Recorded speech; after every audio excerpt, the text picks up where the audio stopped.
When it comes to Wish You Were Here, in the beginning, it builds a good connection with viewers, especially as Isabel Furman and Mina Masood create this relationship. But unfortunately, it taints the relationship too early, and once it pops that bubble, it's very hard to get reattached to the idea of these two being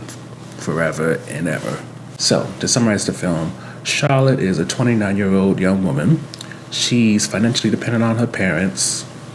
They seemingly skip college, works a part-time job, and seems to be in a place where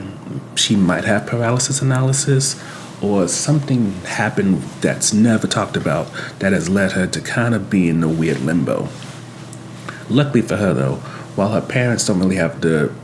power or desire to really push her as they should, Helen at the very least can push Charlotte, and Helen's her best friend and roommate, by the way, and Helen pushes Charlotte to, when this guy wanders onto their street named Adam, she's able to push Charlotte into reciprocating the flirtatious ways, have conversation with the man, even go on a impromptu date with him. And because of that, Charlotte finds herself opening up to Adam. They have a good time together, including having this very cute little conversation because they get so comfortable. They're like, I must have met you in a previous life or earlier in this life. And you see her potentially start to fall in love.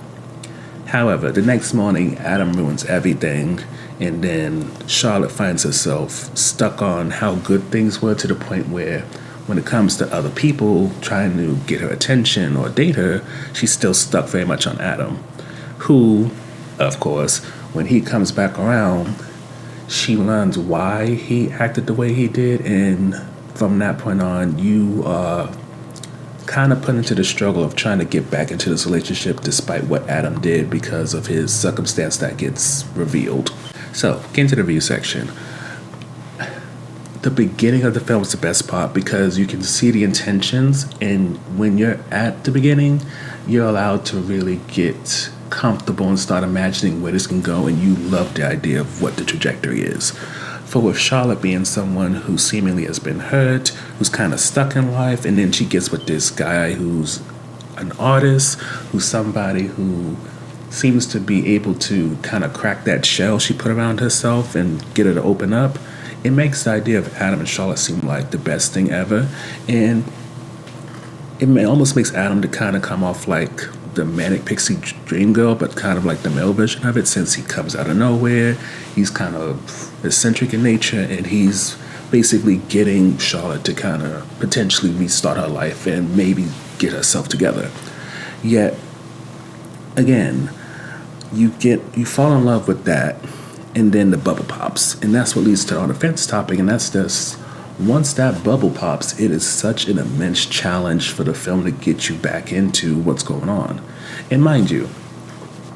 Isabel Furman has enough star power, charisma, charm, whatever you want to call it, to the point that you can attach to her and really enjoy her character, but that's a double-edged sword. For while you love and adore her character, you don't really get the same relationship with Adam to kind of want them to reconcile. Instead, you are very much on Charlotte's side, and so when Adam does try to come back around, your mind is very much like the guy, like the best friend to the person who got cheated on, or something else happened where, yeah, your friend might have decided to reconcile with this person, but because you weren't there for the good times, you weren't there for the apology and all the other stuff,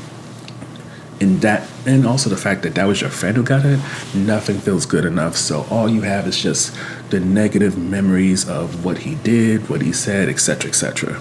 And unfortunately, even though Adam reveals that he's sick, I wouldn't say that Masood is able to use that charm that was really like attractive in the beginning to make it so like The Fault in Our Stars or 5 Feet Apart. You can kind of see him use that sickness and its vulnerability to try to flip things back so that you're reinvested in what him and Charlotte can be, even if it is for just a short time. Which leads to the second on-the-fence topic, and that's how most characters are developed or written. Now, with Charlotte, I would say, because we're fans of Isabel Furman, automatic connection, we're good. But when it comes to other characters like Helen, Charlotte's dad, who's played by Kelsey Grammer, or Charlotte's mom, who's played by Jennifer Grey, These are characters who are very much personalities, but they don't have any real development. And as noted when it comes to Charlotte, we never got to figure out why Charlotte is 29 years old and seems stuck in life. We don't know why she seems kind of iffy on the idea of relationships. There's just a lot of background that's just completely absent, and I don't know if that's something that was cut from the book or maybe it's not even in the book, but it becomes very clear as you watch this film that a lot of these characters, sort of like Adam's work, are beautiful but ultimately two-dimensional. So with that, it makes it so as this film, at least for me, struggled to get me rehooked into the idea of the romance it's trying to sell. It doesn't give me these other characters to at least hook onto. For as much as Jennifer Grey's character is eccentric and kind of comical, at the same time, she says and does certain things that kind of make you want to raise an eyebrow, but we don't get to know her enough to understand whether or not we should be raising an eyebrow like, oh, this woman's hilarious, or raise an eyebrow like, what is wrong with this woman? And then even when it comes to Kelsey Grammer as Charlotte's dad, again, there's a personality there, but there's also the need to ask many questions in regards to his role in his kid's life and how does he... It's noted by Charlotte that her father calls her a paper doll because she's fickle, but a part of me kind of wants to see more of that relationship, to see what kind of pressure he put on her that kind of made her like this, and to get to know that relationship beyond him maybe making one or two off comments, and then from there he's